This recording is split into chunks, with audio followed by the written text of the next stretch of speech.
Appointment places Smith Cruz, who is Black and a librarian, in charge of preserving and managing city records. Get BIN News now on demand 24/7 on the iHeartRadio app. Think It Up is an initiative to activate student-powered, teacher-led learning projects. Students and teachers, how can you spark great learning experiences in your classrooms today? Join at thinkitup.org. Is this the time? This is the KBLA Sports Minute with Ray Richardson.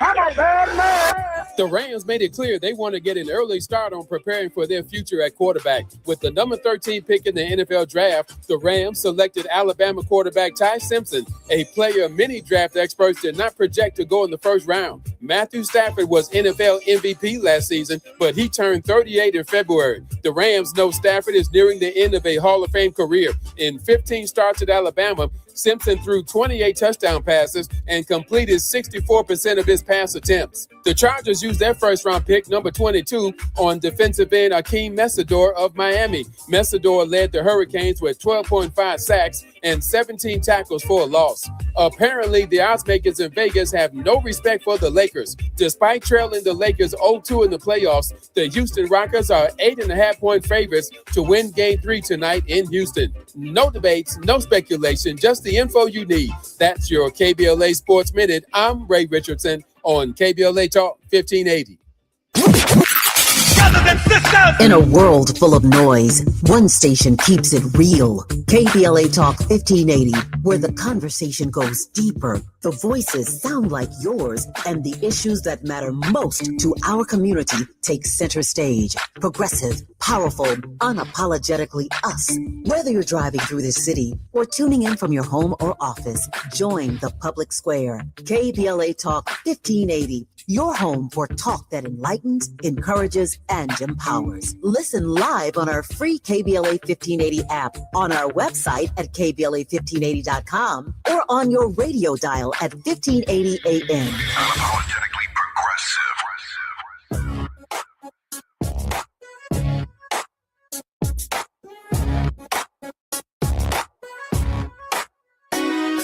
The Jesse Jackson Jr. Show.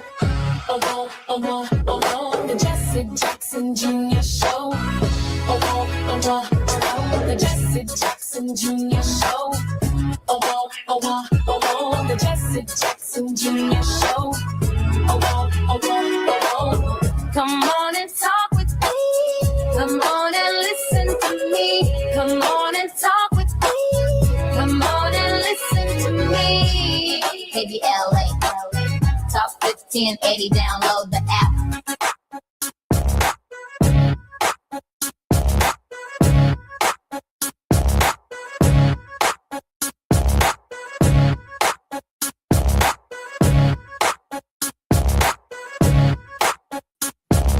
I'm Jesse Jackson. Forward to the Jesse Jackson Jr. Show on KBLA Talk 1580. Happy Friday, everyone. It's Fat Meat Fridays on the Jesse Jackson Jr. Show, and our creator, producer of the Jesse Jackson Jr. Show, Gina Towns, is with us. Gina, welcome forward to the show. Hey, Jesse. Hey, Gina, how are you? Okay, how are you? Fantastic. Thank you for a great week of work. Well, thank you for leading us in that direction. We had a great, I thought we had an extraordinary week keeping up with the news and also trying to make some news. Yeah. Some of our extraordinary guests in this hour, Dr. Walter Fluker, the founder of the Walter Fluker and Associates, is a distinguished academic and leadership expert with notable positions across various institutions. He currently holds the title of Distinguished Professor at the Howard Thurman Center, Hartford University for Religion and Peace, and has had tenures as the Dean's Professor at Emory University's Candler School of Theology and Professor Emeritus at Boston University, where he also managed the Howard Thurman Papers. Previously, Dr. Fluker was instrumental in founding the Andrew Young Center for Global Leadership and served as the Coca-Cola Professor of Leadership Studies at Morehouse College. Renowned as a consultant, a speaker, or workshop leader, his contributions have been recognized worldwide in academic, governmental, and religious sectors. Dr. Fluker's work has earned him numerous honors, including being named the 2023 Franklin Delano Roosevelt Freedom of Worship Award laureate. Gina, bring Dr. Fluker forward on our program. There he is. Hey, Dr. Fluker. Hello, how are you? We're excited, Dr. Fluker. Let me start with that. Very few people really get in my head and provide the kind of thought-provoking analysis and of critique of what's taking place in our world. And I know we have some substantive issues to cover after we come forward from our first break, and we come forward on our show. We call that the break. We have about 3 minutes. So much is happening in the world, Dr. Fluker, since we last spoke. Can you share with us some of your initial insights on what's taking place, both politically and spiritually, that we should be concerned about? Well, there are just several words. The ground has shifted. The ways in which we've thought about democracy, the ways in which we have negotiated democratic space in this country and in other spaces has changed. Leadership has changed. And so much of what we trusted to hold, the big question that Arthur Schlesinger asked in the early 90s, he asked, will the center hold? And I think now we're seeing a radical, sometimes scary shift. So yeah, that's my initial thought. And I think it's up to us to not only understand it, but respond to it out of our own freedom of choice, agency, and what we deem as our responsibility as citizens. Dr. Fluker, you raised the question, will the center hold? And on the one hand, we have this resistance movement, which is largely represented by the party that is not in political power. We see the direction and the trajectory of the political party and its leader that is in power. And I'm being careful not to mention any names, not because I'm not capable of it, but I want to paint a picture for our listeners that the forces are what they are, irrespective of the personalities that are leading the forces for the purposes of part of this conversation. Those two different entities are represented by major policy proposals that will be on the ballot for every American to consider over the course of the next several months in what we call the midterms. But I'm thinking when you say, does the center hold, that at the same time, one of those parties, which the listener can identify with or choose, if they choose to identify with, seeks a return to a normalcy, a politic that may no longer exist. While on the other side, they are determined and they continue to march, if you will, to run through history towards a trajectory that has the potential to establish a new normal. And that new normal is something that is outside the scope of that which we have contemplated as scholars and thinkers. Dr. Fluker, we have about 2 minutes before we come forward. Your response? Well, very briefly. I think in the quest, in the ruthless, sometimes ridiculous quest to make America great again, the leadership in the present administration stumbles over itself like little children in quest of imaginary gold.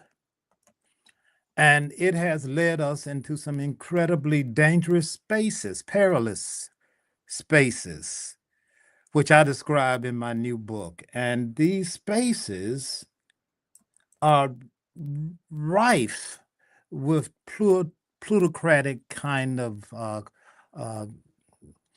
greed and avarice. There are some people who really, Jesse, want to rule the world, and not just rule the world, but own the world.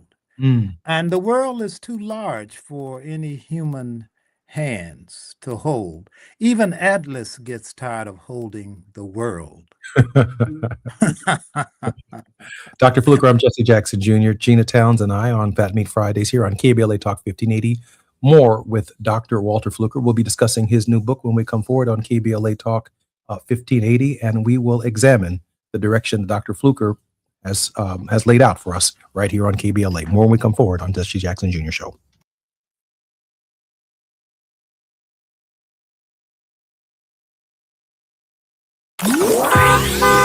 It's afternoon drive time with Jesse Jackson Jr. Only on KBLA Talk 1580.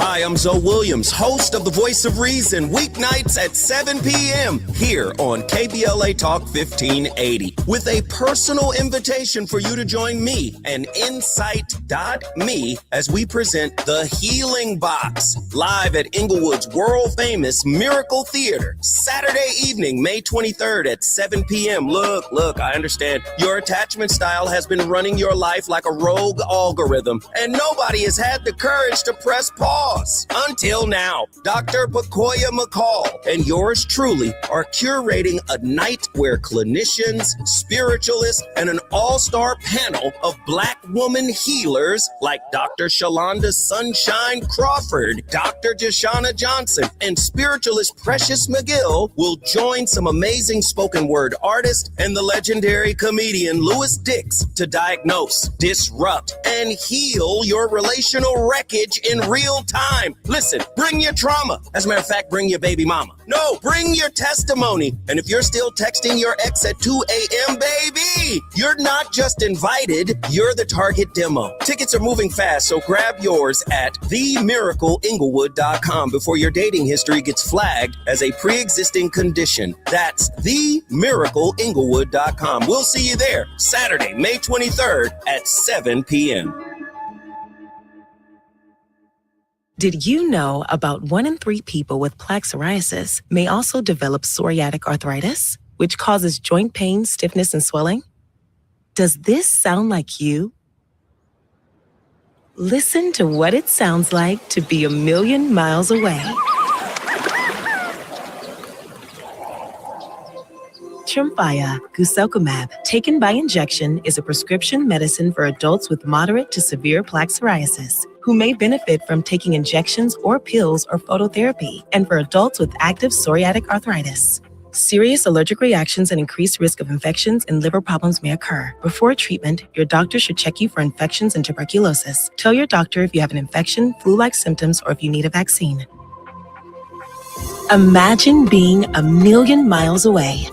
Explore what's possible. Ask your doctor about Tremfya. Visit Tremfya.com or call 1-800-526-7736. Lots of places can expose you to identity theft. Oh no. That's why LifeLock monitors hundreds of millions of data points a second for threats to your identity, which is way more than anyone can do on their own. If we find anything suspicious, like new loans or changes to your financial accounts, we alert you right away, all through text, phone, email, or the LifeLock app. Get the alerts that could make all the difference. Save up to 40% your first year with promo code NEWS at LifeLock.com. Terms apply. There's a lot of uncertainty in the world right now. Things are changing fast and no one knows what comes next. Times like these make you realize just how important it is to be prepared. That's where My Patriot Supply comes in. They're America's #1 most trusted resource for survival food, solar power, water filtration systems, and more. Go to preparewithamerica.com to unlock a special offer that will help you get ready for whatever comes our way. Go to preparewithamerica.com to see the special offer right now. That's preparewithamerica.com. Now back to more of Jesse Jackson Jr. on KBLA Talk 1580. The Jesse Jackson Jr. Show. The Jesse Jackson Jr. Show. The Jesse Jackson Jr. Show. The Jesse Jackson Jr. Show. King Quality drop the beat. and talk with me. Come on and listen to the me.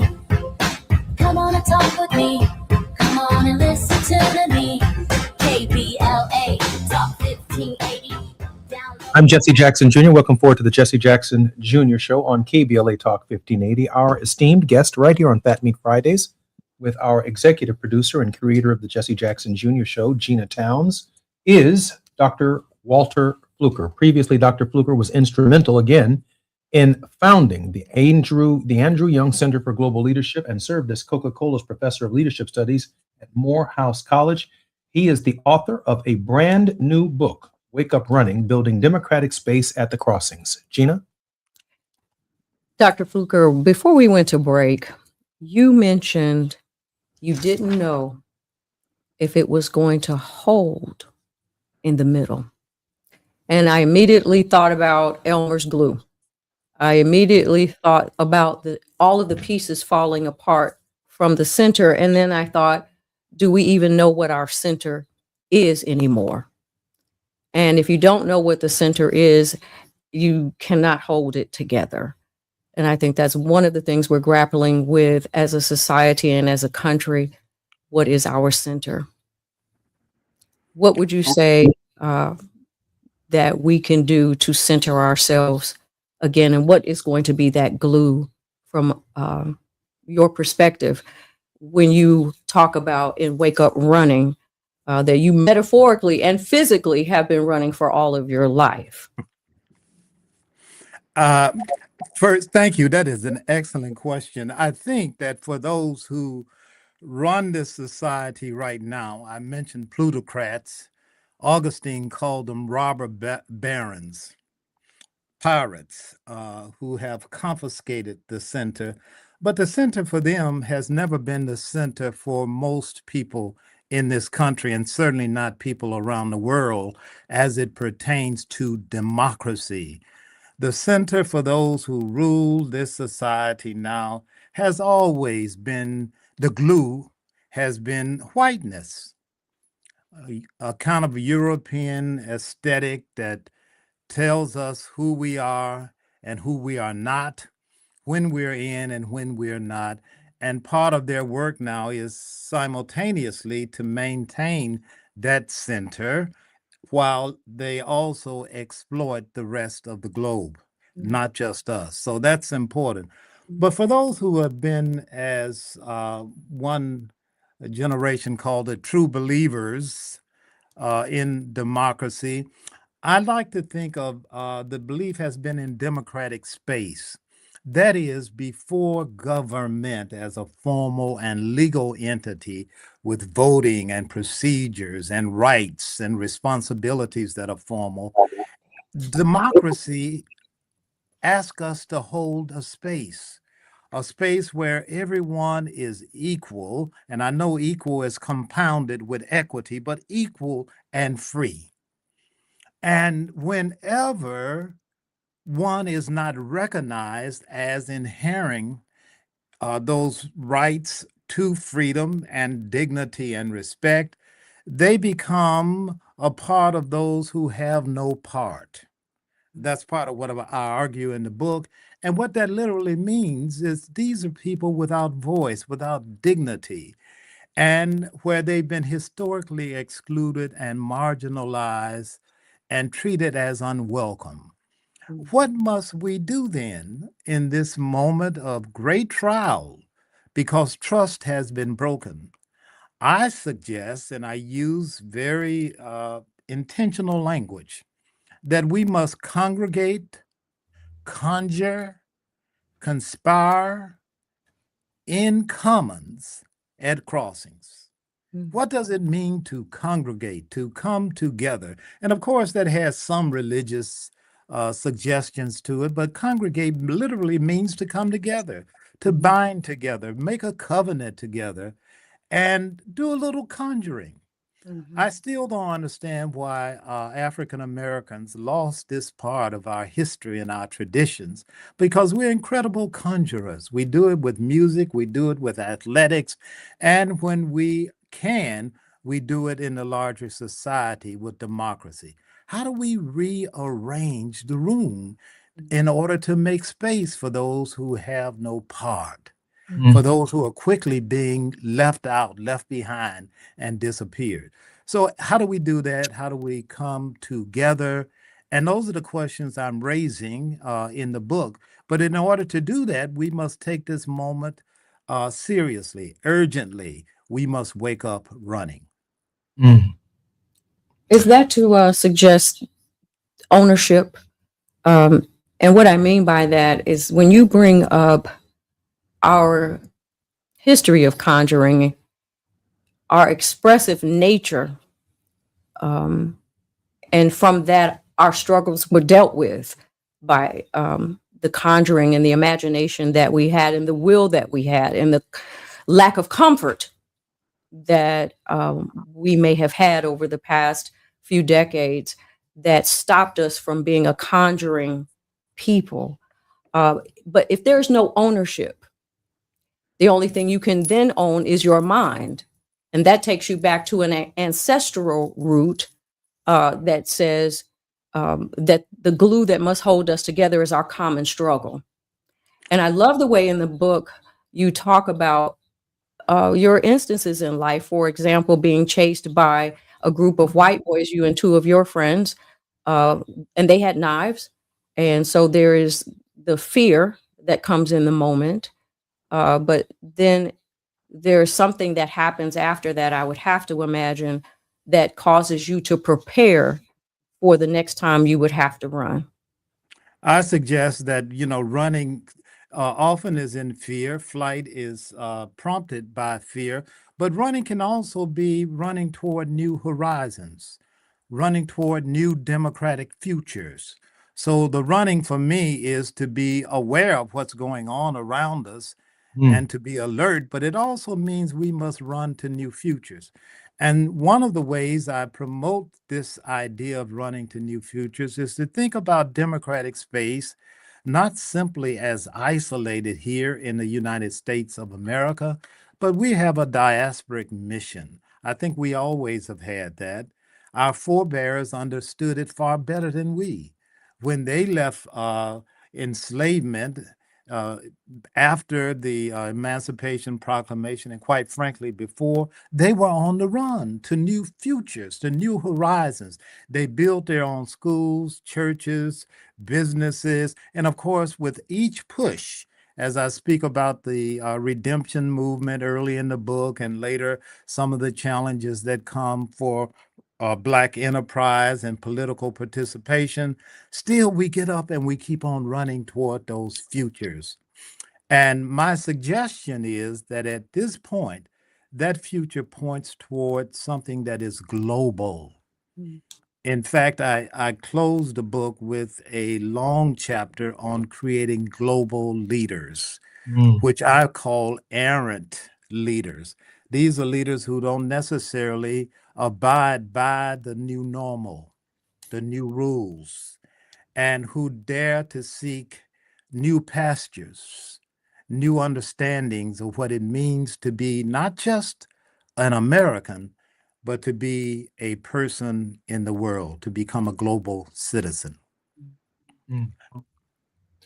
I'm not so sure if the political center will hold, Dr. Fluker. I believe that the moral center could possibly hold if we define it, and the definition is broadly accepted by more and more people. Dr. Fluker, I found my initial read on that, which was provided to me from the book. Dr. Fluker's book, Wake Up Running, Building Democratic Space at the Crossings, is the title of his new book, Manifesto by Dr. Walter Earl Fluker. Dr. Fluker, as everyone knows, is a renowned scholar and ethical leadership consultant. In this work, he uses metaphor of running, both as physical act and as spiritual practice, to explore how individuals and communities can navigate a divided America. Dr. Fluker's key themes include running as resistance. He frames running as more than just motion. It is an act of resistance and a spiritual practice that helps imagine freedom. The crossings, the title refers to the literal and metaphorical intersections where different entities, identities, histories, and social divisions meet. He seeks to reclaim space, arguing that there's an urgent need for democratic spaces where all people feel they belong, particularly in the face of racism, violence, and exclusion. And largely, this work draws upon inspiration from figures like Howard Thurman, Martin Luther King Jr., Howard Thurman, I mentioned, Harriet Tubman, and Frederick Douglass, to show how the past keeps chasing us and how we run toward hope instead. The reason I raise this question is because there are few documents outside of the Bible itself that lay the foundation for what constitutes an understanding of what constitutes the moral center.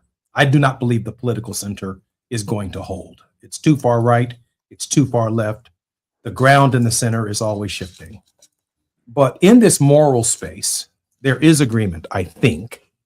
Maybe there is agreement on the Declaration of Independence. Maybe there's agreement on the evolving Constitution that does include the amendment process, because certainly July 4th, 1776, and certainly September 17th, 1787, when the Constitution was written, Dr. Fluker, there was no basis for democracy in the document. It was a limited scope document.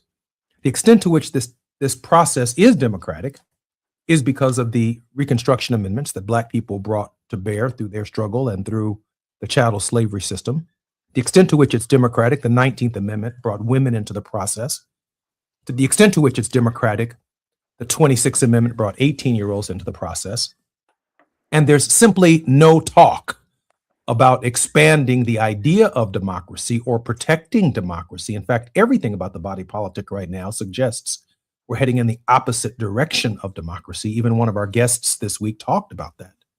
I'm thinking, Dr. Fluker, our best chance is in the moral center properly defined. And as Gina said, you lay out in the book some real life examples on the south side of Chicago. Man, you were running, man. You were running. But then you move, obviously, scholastically and based upon your years of scholarship, into the hope of a democratic space at these crossings. Can you share with us what you mean by these intersections and crossings? Yeah, I'd be happy to, but I must say I could not agree with you more that the challenge before us in creating democratic space is to take seriously our moral and spiritual, however defined, dimensions. But those spiritual dimensions or even religious dimensions must have strong moral and ethical foundations. And that's another kind of conversation. I also think that crossings, as I'm thinking about it, I used to use the language of intersections, at the intersections where worlds collide. I still believe that. But drawing upon our history as African Americans, we've always been crossing over. And at crossings, we sense danger, peril, but we also sense promise and possibility and potential. So the way I'm metaphorically using crossings is within the idea of runaways or renegades who are running away from and running to. And there are many crossings. And since I still dabble in theology a little bit, crossings has a lot of meanings for certain faith communities. Crossings are very dangerous places. Hence, it calls upon the runner to have courage, great courage, and discipline, and daring to resist not just physically one's bondage, but to resist the incarceration of the mind. Mm-hmm. And for me, that's profoundly spiritual and moral. And our people and other people, but especially African Americans, we've taught the world how to do that. So I try to bring that to fore in the book, and I ask my readers to join me in creating, cultivating, protecting, and enlarging these democratic spaces. I'm Jesse Jackson Jr. Moral and spiritual. I'm Jesse Jackson Jr., listening to Fat Meat Fridays on the Jesse Jackson Jr. Show. More with Dr. Walter Fluker and Gina Towns when we come forward. It's afternoon drive time with Jesse Jackson Jr. Only on KBLA Talk 1580.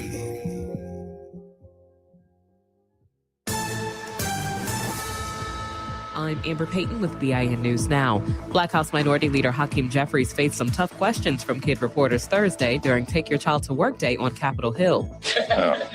Did your dad give you that question? Along with some lighter questions, Jeffries was asked why voters view Democrats poorly and whether he would have voted to expel now former Congresswoman Sheila Sherfless McCormick, who was Black, if she had not resigned. Barack Obama will be one of the final guests on The Late Show with Stephen Colbert. Colbert says the former president will appear May 6th from the Obama Presidential Center in Chicago. The show ends May 21st and the center opens to the public June 19th. And the new Michael Jackson biopic is moonwalking its way to the top of the box office. Michael pulled in about $13 million in Thursday previews, the biggest preview haul ever for a musical biopic. Critics are giving the film mixed reviews, but audiences are responding much more positively. Get BIN News Now on demand 24/7 on the iHeartRadio app.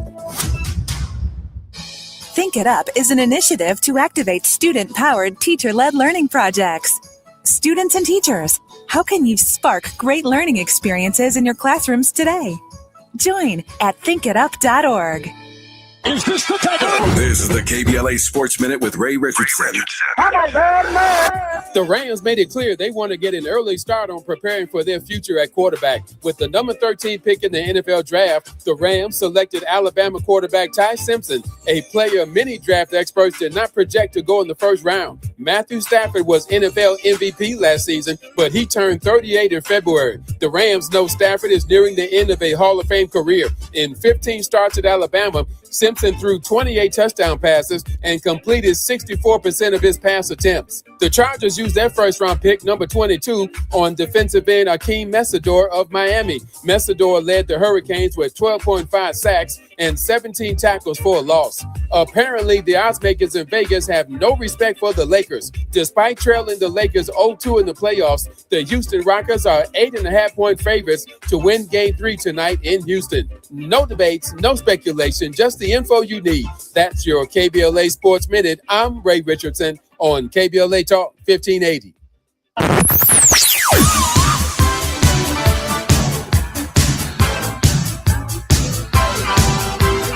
This is KBLA Talk 1580. Talk radio. That's music to your ears.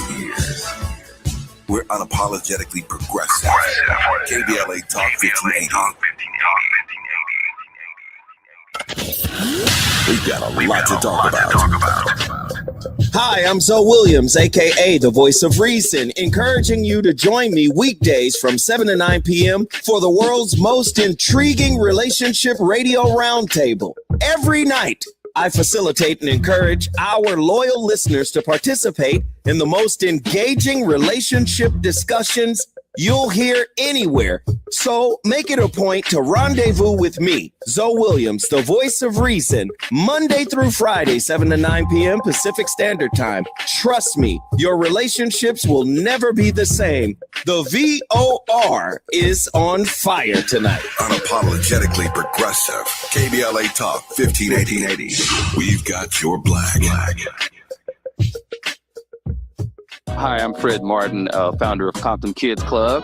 I just want to talk about the authenticity and tell y'all about my homeboy, Tom Steyer. Tom is a rock star. When I met him, Tom gave a grant to schools in San Francisco. All the kids were on probation. We were flying instructors for 2 years to come and help those kids doing performing arts and turning their life around. Some of the kids that he supported, they've graduated from UCLA. Let's fast forward. Tom is in schools in Compton, hanging out with the kids in the piano classes. Brother Tom Steyer hangs out in the studio with us. These are the seeds that he's planted. This has nothing to do with elections. What's coming out of his mouth is not a campaign speech. It's authentic. And when he say he walks away from a business because he want to do his values, he ain't making that up because he's running for governor. This man is real. Ad paid for by Steyer for Governor 2026. The joint will be jumping. Ebony Repertory Theater, in association with Big Street Films, brings you one of the most beloved musicals of all time. Tony Award winner Ain't Misbehavin'. The soulful, swinging celebration of the music of Fats Waller. From the rollicking to the romantic, this show is pure magic, full of the songs that defined an era and the voices that'll make you forget everything else for a night. Foot stomping, heart stirring, unforgettable. Don't miss Ain't Misbehavin' at the Nate Holden Performing Arts Center, starring Lettucey, directed by Ren T. Brown. This is the night out you've been waiting for. Tickets are going fast, so don't wait. Grab yours now at ebonyrep.org or call the box office today at 323-964-9766. Ebony Repertory Theater, bringing the culture, keeping the legacy alive. Ain't Misbehavin' runs May 21st through June 8th at the Nate Holden Performing Arts Center. Get your tickets now. You're listening to Jesse Jackson Jr. on KBLA Talk 1580. The Jesse Jackson Jr. Show. The Jesse Jackson Jr. Show. The Jesse Jackson Jr. Show. The Jesse Jackson Jr. Show. King Folly, drop the beat. Come on and talk with me. Come on and listen to me. Come on and talk with me. Come on and listen to me. KBLA Talk 1580.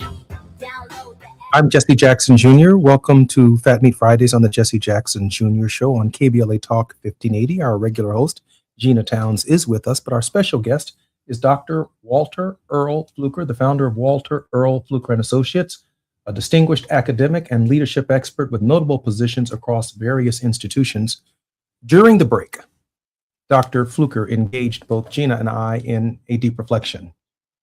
He writes, in its deepest sense, democratic space is not only political or institutional, it's also personal, moral, and spiritual, a field of relationships, responsibilities, and associations that sustain democracy as a way of life, not merely a system of government. It emerges wherever people gather to deliberate, dissent, imagine, organize, and act for the common good. Democratic space can be found in voting booths and courtrooms, but also in churches, classrooms, streets, kitchens, workplaces, and digital forums. Anywhere human beings struggle to create more just and humane forms of living together. Dr. Fluker, will you kindly expound upon that? I think it's so important now that we understand that the precondition for an authentic government that is democratic begins with this notion of democratic space. And as we were suggesting earlier, it's personal, it's moral, and it's profoundly spiritual. So what does that mean when we're coming up to a midterm where there's some possibility and hope for one party and the other party still is finding ways to maneuver and gain power? It means that we must, and we is the people, demos, as in democracy, the people, the multitudes, must find different ways to come together around these values, as I suggested earlier, of equality and freedom. And wherever that is missing, we must interrogate it and we must resist and find new ways to be together in community. And I think one of the places where this can be enacted most is in some of our religious institutions that have leadership that is authentic and courageous. I think a lot of your dad, Jesse, and in the book, I have a long section on him. You may not have gotten that far. One of the things he told me in an interview in 1995, we were in London together. He was at Resurrection City trying to hold it together. And he saw the people beginning to lose hope. He stood out on that shaky platform, he said, on that April morning, and the rain was falling, the people were cold and they were hungry. And he said, whatever we do, you must remember, first of all, that you are a child of God. We're God's children. And he was echoing Thurman, he told me. You're God's children already. And then he said this was the first time he began to talk about hope. because he saw the despair, the despondency in the eyes of the people. And he said, keep hope alive, whatever you do, because as long as there is hope, there's possibility. And so we're not talking about a Pollyannish idea of optimism, some superficial feeling or emotion, but hope rests on freedom. One cannot hope unless one also can understand that he or she or they are already free. And this is what I'm suggesting, especially for those who see themselves as religious leaders, but not limited to religious leaders, moral leaders, ethical leaders. We must ask the people to hope again, but not simply ask them to hope as beggars, but ask them to come together in these commons at this crossing that we're at now and create new paths to the future. An important part of that will be our young people. Nikki Giovanni said once, there's no such thing as a 30-year-old revolutionary. God, I know that to be true. We need the energy, the wisdom, the gifts of Generation Z, not just millennials, but Generation Z and Alpha that is coming on.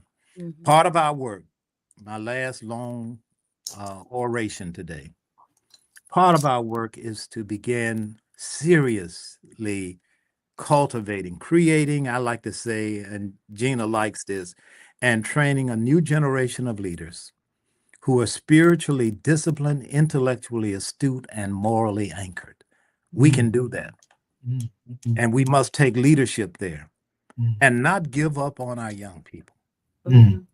Gina? You talk about in the book, and I had to go look it up because you talked about the difference between policy and policing. And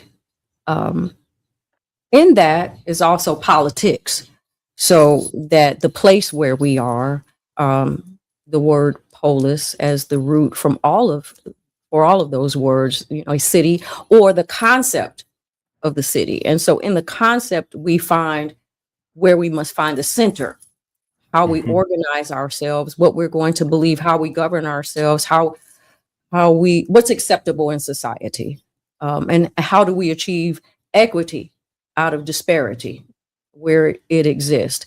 Can you talk a little bit about, because when people hear policing, given how our society has gone in a particular direction, people think one thing, but when you think about policing, it is the organization of how we want to live and the policies that we dictate from each other, from that core, which Jesse talked about, that moral piece, and then the policy which governs it. Can you talk about how all of those intersect and how we have to deal with them right now?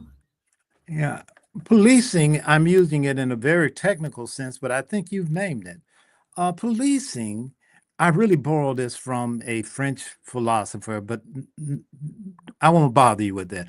It's not necessarily about law enforcement in the conventional sense, but it has to do with the existing systems of roles, properties, hierarchies, and distributions of power.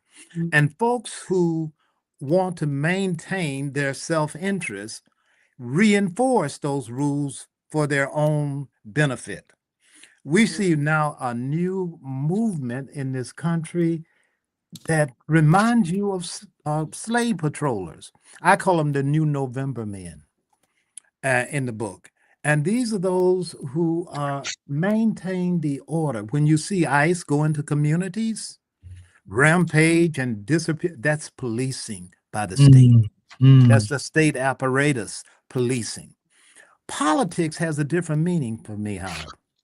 Politics refers to the ways in which people come together, especially the demos, especially those who feel they have no part, who they come together and they resist and demand to be seen, heard, and understood.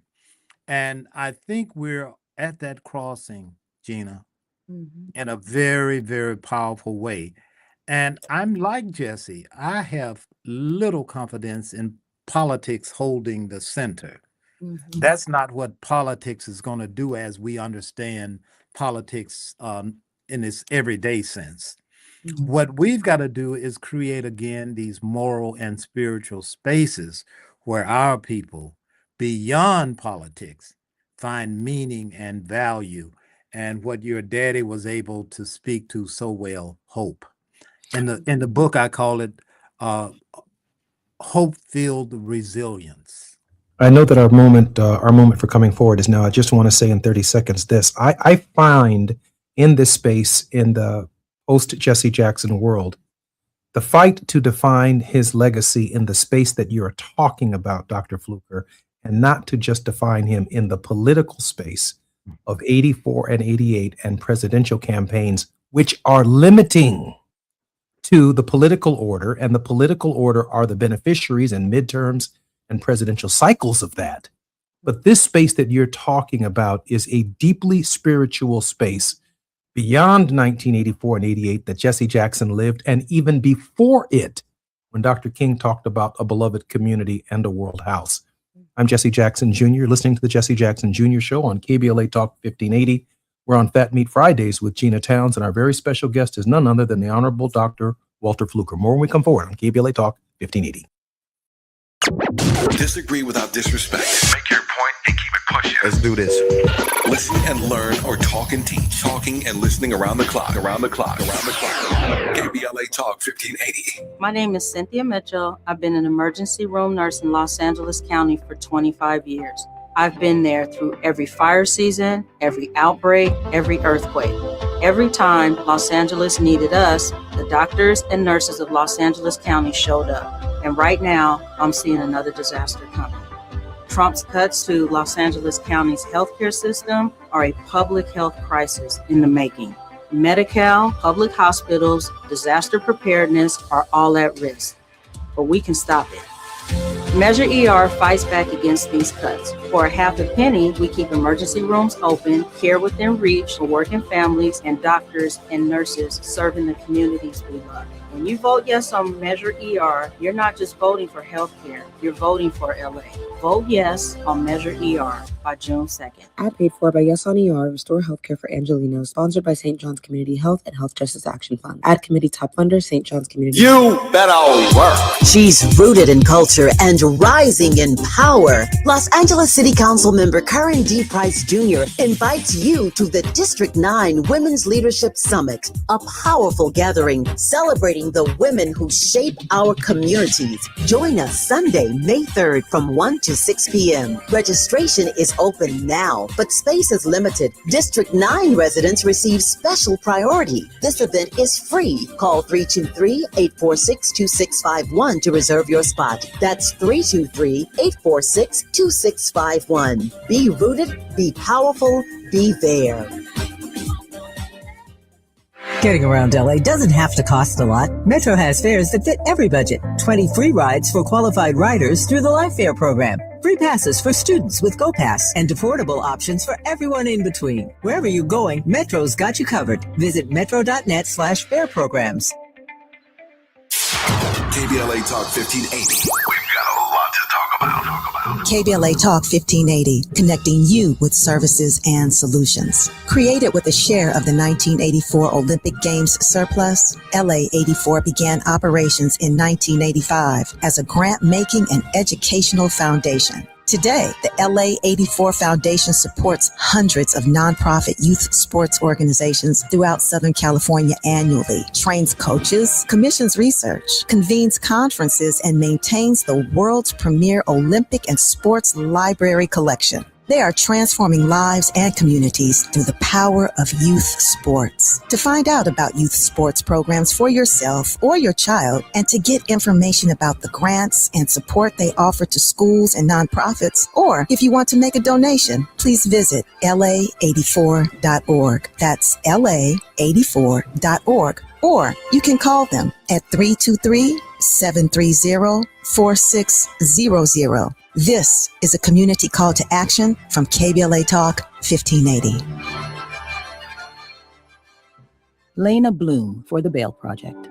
Imagine you're stuck in a jail cell and you can't afford bail, and someone offers you a way out. Just plead guilty, and you can go home and kiss your kids goodnight. What do you do? What thousands have. You plead guilty whether you are or not. Cash bail makes poverty a crime. That's why the Bail Project helps those who can't afford it while fighting to end cash bail, because freedom should be free. Brought to you by the Ad Council.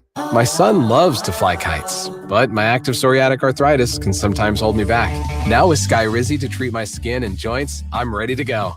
Skyrizi, Risankizumab Riza, a prescription-only 150 milligram injection for adults, helps with less joint pain, stiffness, swelling, and fatigue. For those who also have plaque psoriasis, 90% clearer skin is possible with just 4 doses a year after 2 starter doses. Don't use if allergic to Skyrizi. Serious allergic reactions and an increased risk of infections or a lower ability to fight them may occur. Before treatment, your doctor should check for infection and tuberculosis. Tell your doctor if you have an infection or symptoms such as fever, sweats, chills, muscle aches, or cough, or if you plan to or recently received a vaccine. With Skyrizi, there's nothing like clearer skin and better movement, and that means everything. Ask your doctor about Skyrizi today and visit skyrizi.com or call 1-866-SKY-RIZZI to learn more. Now back to more of Jesse Jackson Jr. on KBLA Talk 1580. The Jesse Jackson Jr. Show. The Jesse Jackson Jr. Show. The Jesse Jackson Jr. Show.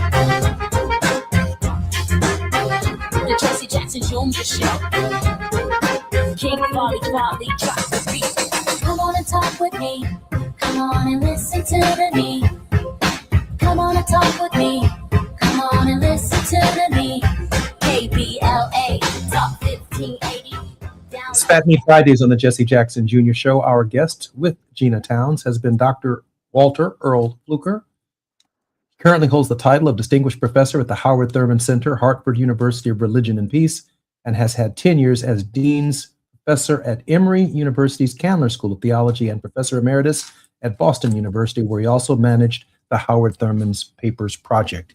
He writes during the break, "Politics happens when those who have been excluded from systems dissent and challenge them and demand inclusion.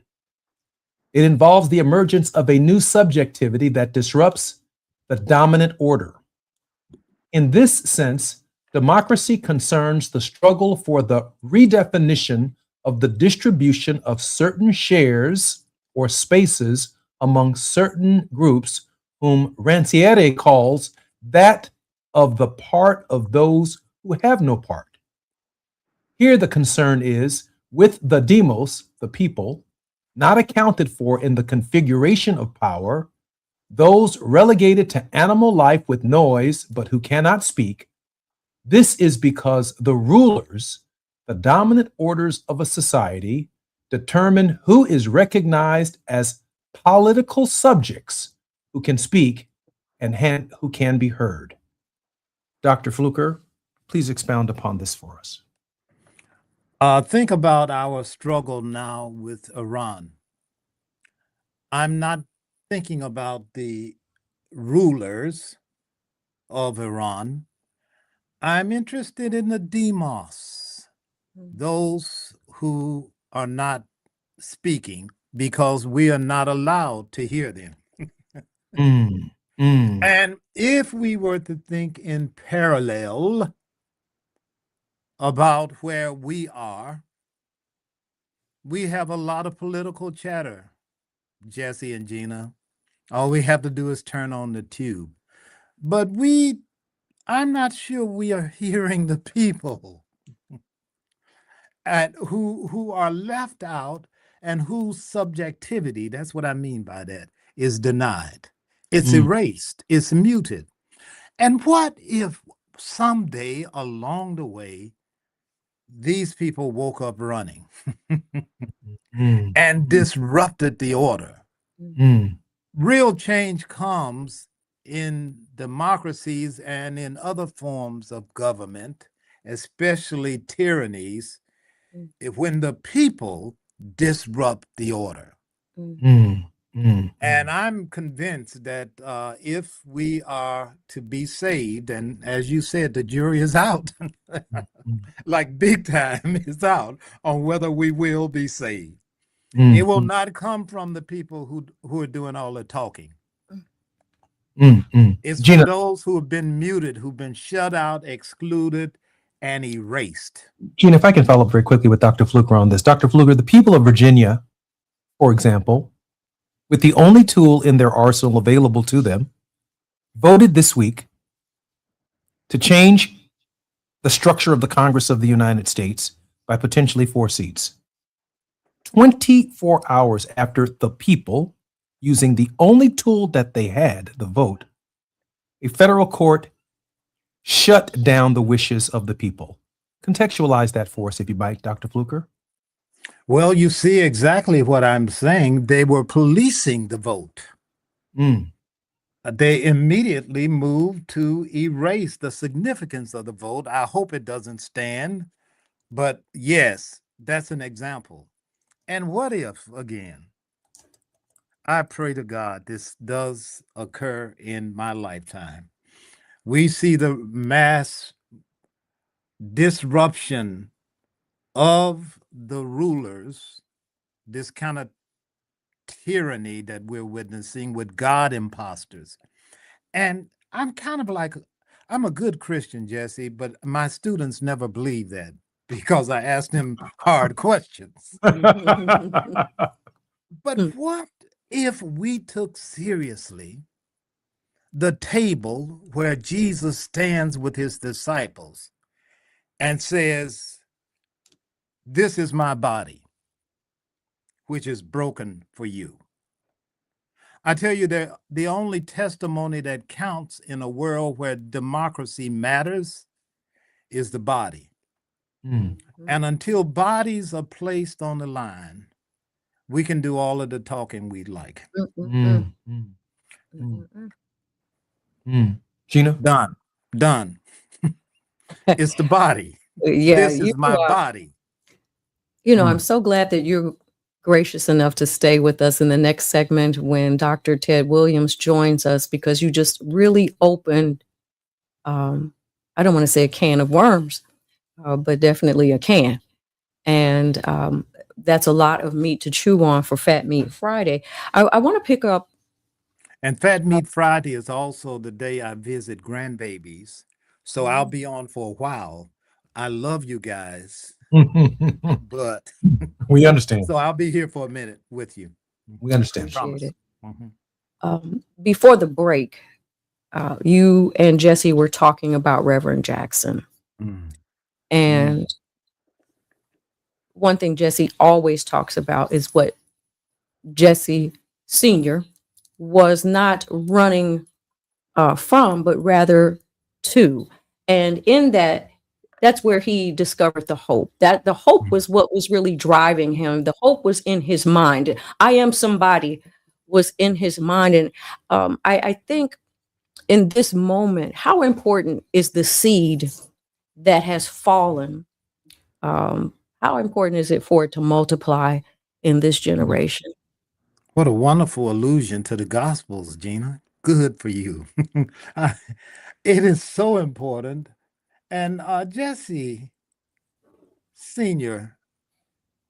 is a seed, not was, is a seed. He's still growing. He's still growing.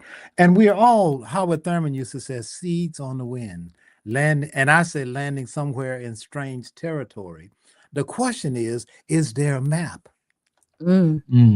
Is there a plot? Is there something where we help the seeds to grow?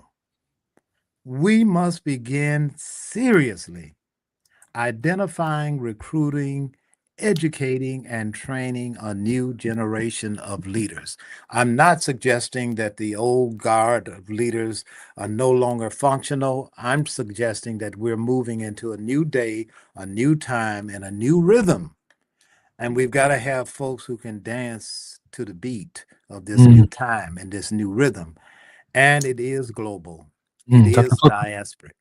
I'm Jesse Jackson Jr., listening to the Jesse Jackson Jr. Show on KBLA Talk 1580. We'll have Dr. Fluker for another segment when we come forward. Ted Williams will also be joining us. More on KBLA Talk 1580 in just a moment.